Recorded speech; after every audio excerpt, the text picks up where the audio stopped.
Sain sanute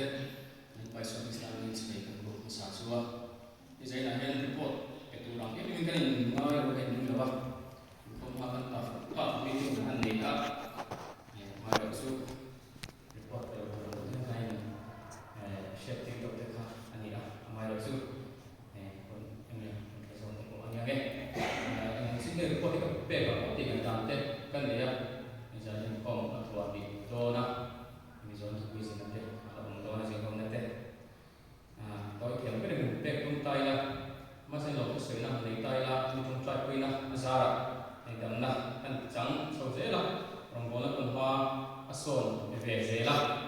sak lo kat sungin orang tu kan bol sahaja lah mas ria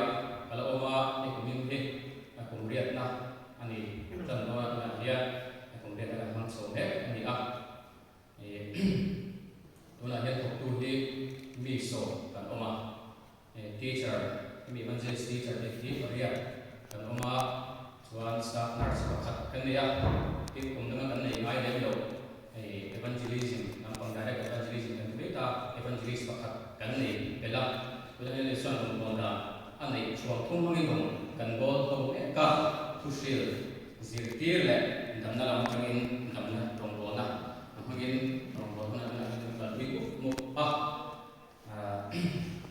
ini trong trai kun le tu ko tam tak kan ne anga ini sundri ki fang im lo mishing be me kan ni ang sa sa ni te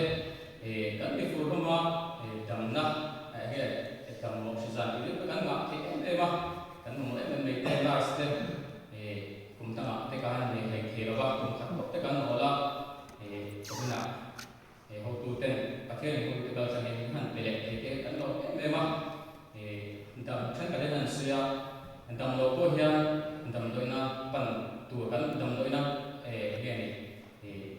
đầm đôi pan là tu dân đầm mà lại có thể ngay tiền tiền thì chỉ là tiền chỉ cần tiền cái này là nhà nars các này tên nhà bị áp cán bộ đấy anh này cứ hay cầu sân mấy bà đi giờ để so với sự kiện đó chúng ta nhìn chia ra cầu sân ông năm na xung quanh hiền so bằng á nhưng mà xung quanh xung quanh so bằng á so với sự kiện đó nhìn chia ra chuan thì ông bố nó xung quanh đi so với quá mấy cái nhìn chia anh đi à các cái hành chia để thấy đó bác script các cái chia thì lấy đâu cũng có thể được chúng ta nhìn tạm quy đi à cầu sân đi thế thành viên thế là hết lâu em mà tin chắc mà anh đi à anh ông bố nó đi izahek lo han pidon la nge ve fusi amaru sa kona wi hana anni lem lo ba an mani sa ko chung cha ko an chefum fe lo ba tinga pathia thu ba selang ching ko hi an lem lo to ka an oi lem so chu de ri na chuan an dinga an sa ko this zui tuan ni a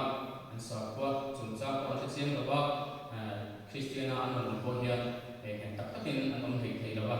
an mani ya chuan mandir an temple bek in bi pakhat ko dina chuan nei bi a tu ta chuan kum ta voi khat an kal na to ke ma an kal lo kon ong sia ka ni ko lo ba chu tiang ri huna chuan tinga christian run ni kon khatiang tura khan lai cha te an ni thina tuna hian ring thar te hi an nei thu lo ma ro chu ma la na nge tuna hian boi pui lo nge lo tak mai kan ni ya chu ring tu sa ko da wi ke so ke ko kan tum ter ni a chu akoi mo den kan shle tu na ya kan kal pi ko chu ko san mi te ni ta sia